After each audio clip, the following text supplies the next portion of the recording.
દેવ જેવો દીકરો દીધો છે અને એમ કહેવાય હુકમ કરો તો તમે કદી હુકમ તમારે મારો હુકમ થાય જ નહીં ભજન હુકમ થાય આપણો ના થાય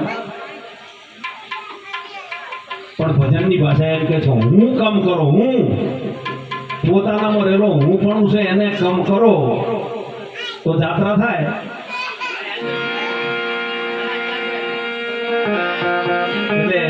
અભિમાનને ટાળવાની આ વાત છે